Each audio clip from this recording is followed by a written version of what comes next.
Another question I like to ask up top is rituals. Do you have any rituals with your work?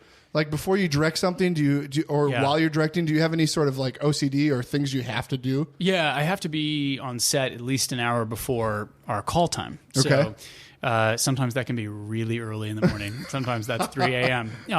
So I just need to be there. I just need to walk through the day's work, think about everything. And I hate walking into a set where there's hundreds of people looking at me because I'm in charge and all those faces turn.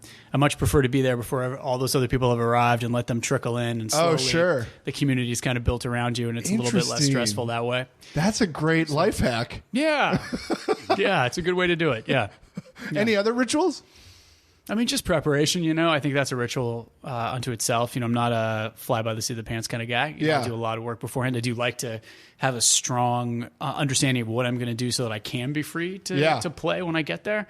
But I don't want to just show up without a plan. Yeah. This is so interesting to me already, and we haven't even scratched the surface. What in prep do you do? Do you do prep at home? Do you like just go through the script bit by bit and write notes down? Or are you talking like, what are you talking about like prep? Elaborate. Prep is all of the above. Everything that you just mentioned. It's breaking down your script from an actor point of view, from a storytelling point of view, what's happening beat by beat, what characters want, what they need. It's also then, physical movement, blocking, how people are going to move around a space, where those various things they want, where's your beer going to be, where's the microphone setup going to be, all of that. And then how you're going to shoot it, how you want it, where you want to put the camera will also dictate where you want that beer to go and where you want your actors to walk. And what do you need to tell that story? Is it going to be Children of Men, where you're going to do it in one shot and it's going to be amazing, it's going to go on for 5 minutes, or is it going to be something like Whiplash, where you're going to have 100 cuts of a guy playing drums? You got to figure out what's your tone, what's your style, right? And then you think about everything. You think about props. You think about who you're going to cast, how your set should look, designing your sets, what the location should look like. All that stuff goes into your prep. I do it at home. I do it in the office. Yeah, I'm picturing you in bed late at night with glasses on and the light on, and you're like, yes, I must. The wife would not allow that. No, I'm off in the chair, in the study, sitting down, but similar. Yes. But just that description of everything that goes into it just stressed me out. It's incredible how much pressure is on a director. Yeah, and then on top of it, when you do television, everything's about a budget. It's true for film too, but in TV, it's really fast paced. So not only do you have to do good work, you have to do it efficiently. You have to make your day, is what they say, which means you've got 12 hours to shoot a ton of stuff. You better get it done, or else you're in trouble. Absolutely. Yeah. When you direct something, are you like trying to?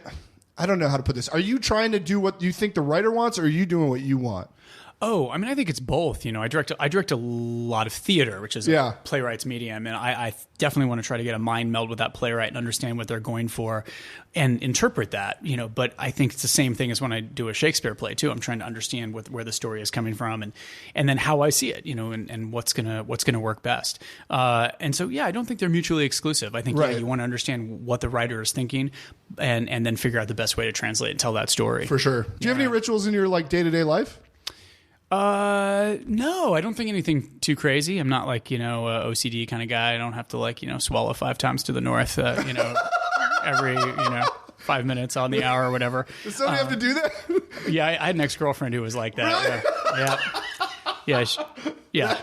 She was a little crazy. But I don't have anything crazy personal rituals in my life that I care to share, or that I actually have. Yeah, I found that my rituals all fell by the wayside when I lost my job, because I had, I guess, an 8 to 5 in and of itself is a ritual. Sure. And so all my rituals were based around that. I would go for a walk at 10 a.m. and 1 p.m. just to get away from the desk. And then once I lost that, I don't know what my day is going to entail. So I can't really have any rituals, just because I don't know where I'm going to be from time to time. Create your own structure, yeah. So I feel like with somebody like a director, your week to week is probably completely different every week, I would imagine, right? Sure can be. There are large chunks of the year that are consistent, because I'll be working on It's Always Sunny in Philadelphia for about 3 months of the year, and that's a rhythm that I know, and a place, and people that I know. And then I'll go to new shows. Like right now I'm working on a pilot, and that is an entirely new group of people, new world. I'll be heading off to Toronto in a few days. Never shot anything in Toronto, so I'll be working with a lot of local people there. So it's like first day of school. You know? And then sometimes you show up and you're like, oh, I worked with you on this, or I worked with you on that. And it's old home week, and it's nice to see friendly faces. That's awesome. Yeah.